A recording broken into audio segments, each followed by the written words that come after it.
like I said, it wasn't an innings where he looked like scratchy, looked like, edging outside off stump. He didn't look like doing that, and played some nice cover drives that we have come to expect from him when he's in good touch.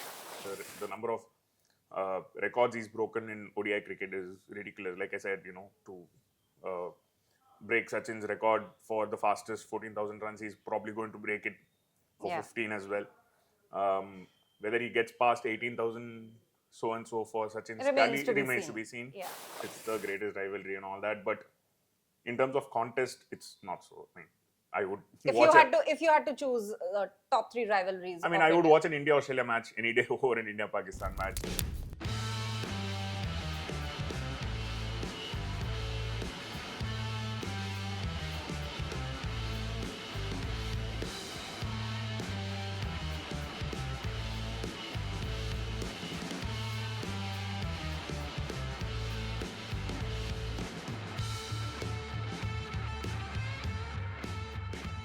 India versus Pakistan, one of the greatest rivalries as they call it, and last night it was a photo finish in the ICC Champions Trophy League stage where India beat Pakistan with, of course, Virat Kohli, number 18, King Kohli, stealing the limelight and was in the spotlight for breaking many records.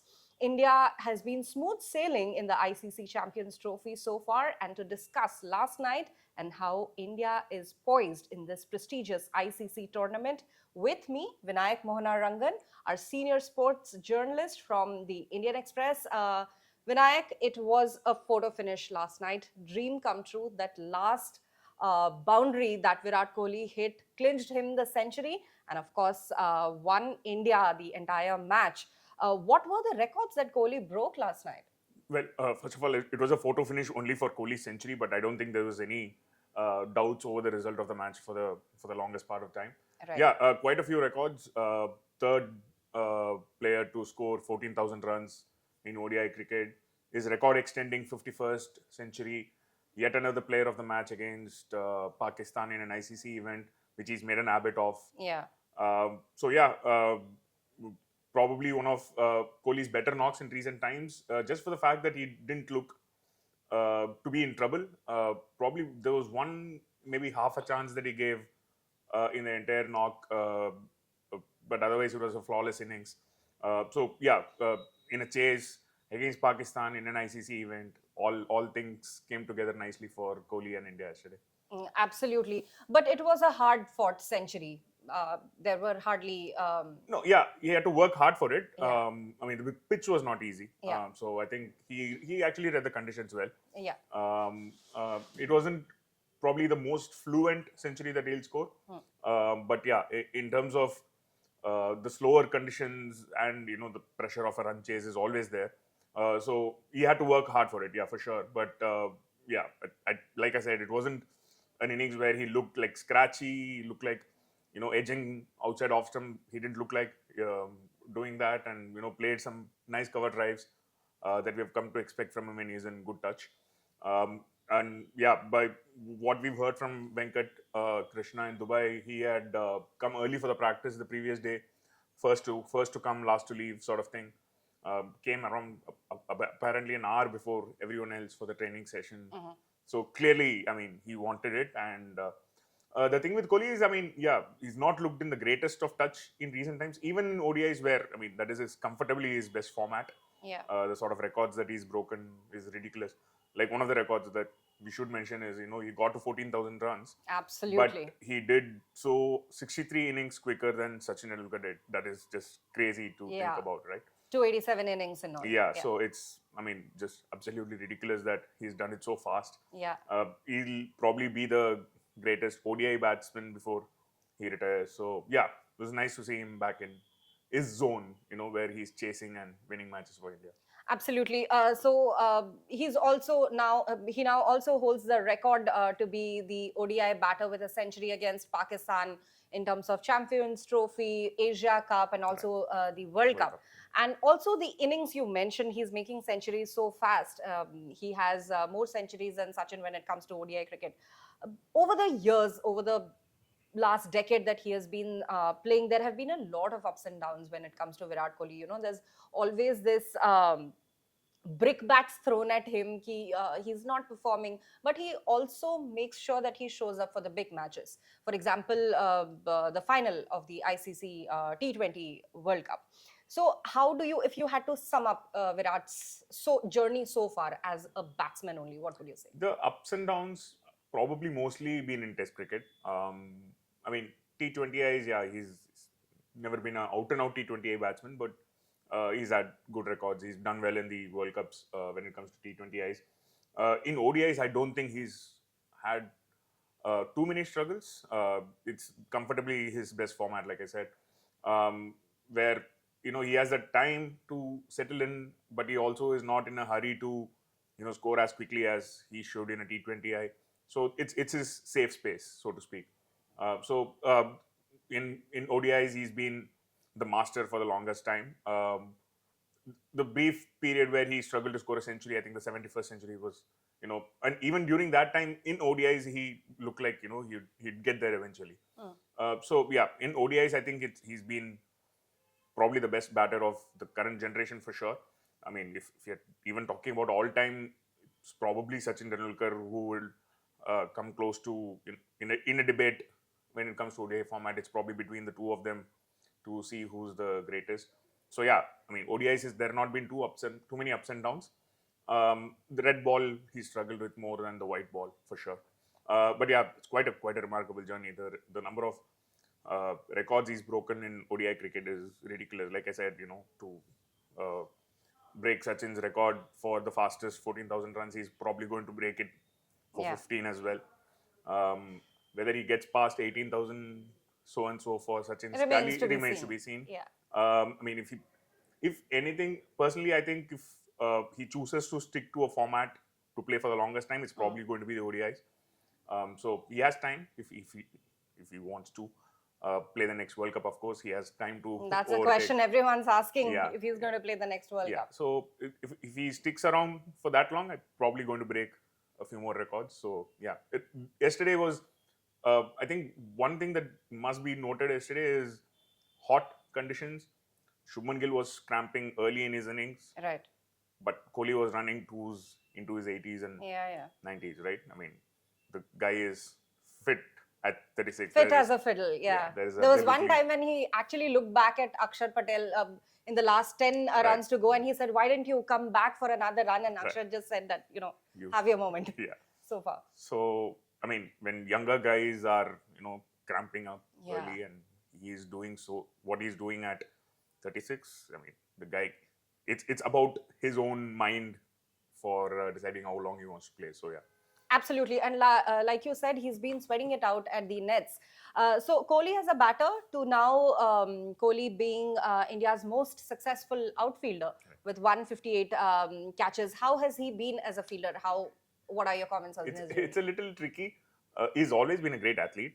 Absolutely no doubt about that. I mean, the way he runs around the field. Yesterday, he said something interesting after the match that, the way he moves on the field, like going from one end to the other, is something that he prides himself on, and it gives him the energy. Like when he does that, when he puts in all those hard yards, it tells him that he's ready for the big occasion. He spoke about this after the century yesterday, that, that is my way of telling myself that I'm up for it. So that way, he's been one of the best. He's redefined fitness for the Indian cricket in the last 10 years. But catching has not been his forte. Like, he tends to drop catches every now and then because of his energy. I actually think so. It's because of that energy that he brings on the field, because sometimes he's a little rushed. Slip catching, he's dropped a few. Yeah. But I mean, you don't take 158 catches without being a great fielder. Yeah. So he sometimes tends to rush. So in the past, he's had issues with catches, but in terms of his athleticism, there is absolutely no doubt that he's probably one of the best that India has produced. Absolutely. So we are talking about records, and apparently Rohit Sharma has pulled himself into a record where he's lost 11 tosses. 12, I think, is the record now. Yeah, in one go. I mean, obviously, tosses are not under your control, but yesterday I'm sure we were hoping that, India wins the toss, and then we get to go, we get to choose to bat or ball, and then Pakistan sort of won the toss, and they chose to bat first. I mean, No, I think that was the right call. It's just that they don't have the right resources at the moment yeah, in their in their team to make the most of it, because the pitch, we've written about this as well. At this time of the year, there is no dew expected in Dubai, so there is no clear advantage in batting second. Typically in Dubai, like when you play later in the year, October, November, where we've played in the past in Dubai, there tends to be dew in the evening, which makes bowling difficult. So there is a clear advantage to chase. Right now, the conditions, the pitches are also quite tired. Like they've been played on a lot in the recent times. So it tends to get slower as the match progresses. So batting second is technically not supposed to be easy. So I think they made the right call. They just don't have the right team to do anything with it at the moment, unfortunately. correct. Speaking of Pakistan, there is this entire narrative that it's the greatest rivalry, India versus Pakistan. And for us, 90s millennial kids, India playing in Sharjah against Pakistan, that is like a core cricketing memory. Do you think it's high time that, especially the way the statistics are stacked against Pakistan and India also, do you think it's high time that we should retire this narrative that it's India versus Pakistan, which is the greatest rivalry? It'll always have a special place in the cricketing, in sporting narratives across the world. But the problem is it's a manufactured rivalry right now. You want a rivalry to be close, you want intense matches, you want sort of an unpredictability around it. It's not been there, at least for the last, 10 years, Yeah. maybe, even a little longer. India have now won 6 consecutive ODIs. In the T20s, you never know. It could, T20 Swing is a either way, format. yeah. It could go either way. Pakistan had a big win in the Dubai World Cup, and then India had a. So it's the problem with this narrative is it's a manufactured one by the broadcasters. They have to sell that it's the greatest rivalry and all that. But in terms of contest, it's not so. I would watch If you had to choose top 3 rivalries, of I would India. watch an India-Australia match any day over an India-Pakistan match, just for the closeness of it. Australia-England is another one. India-England is probably a bigger rivalry right now than India-Pakistan. India-South Africa. Definitely. The thing is, you could name at least maybe 5-6 rivalries that are more interesting and engaging than India-Pakistan one. It's largely been dominated by India. That doesn't help in terms of it being billed as such a big contest. Correct. If Pakistan were a little more innovative, ambitious, technically good, so many things, then it might be interesting. But Pakistan cricket is, it's a mess. So Absolutely. So, talking about India and rivalries, next Sunday is going to be India versus New Zealand. How do you see that panning out? So at the time of recording, New Zealand is still playing their second match. So if they do win that, then which looking likely right now, then both of them would have qualified for the semi-finals by the time they meet, which means Pakistan are out officially of the competition. So there might not be too much riding on it. So maybe they won't go at 100%. Because there is no clear advantage to finishing first either. Anyway, the semi-finals is going to be a tough one, whether it's Australia, England, or South Africa. So there's no clear reason to. You would of course want to win. No one is playing to lose. Yeah. But it might not be like a high stakes. Whether they'll qualify or not. That sort of drama might not be there by the time they play. But I still think it's going to be a good contest. New Zealand in these ICC events, you just don't rule them out. They look really good against Pakistan in the first match. They look good in the tri-series. They have a really well-rounded team. Like when you talk about Pakistan, you talk about the resources not being there. There is no out-and-out power hitter. There's no intent in their batting and all that. New Zealand have all their bases covered in their batting, in their bowling, top-class fielding side as always. They have a very intelligent captain in Santon now. Williamson is in good form. I think it's going to be a really good contest between two well-balanced sides. So probably a good dress rehearsal for the semi-finals to see where the teams stand. And I think conditions-wise, India will have the advantage because they've been in Dubai. Yeah. So that's obviously an advantage to India throughout the tournament. So yeah, I'm looking forward to how that goes. Absolutely. Like Vinayakk said, Virat Kohli's century was a photo finish for him, not for Team India as much. And there's still a lot of cricket left as we progress through the ICC Champions Trophy. India will be facing New Zealand on Sunday, though they won't be playing for a knockout series. But it would be interesting to see how that match pans out. And hopefully, India will make it through the semis and then through the finals as well. That was Vinayakk Mohanarangan with me, Flora Swine, and you are watching the official YouTube channel of the Indian Express.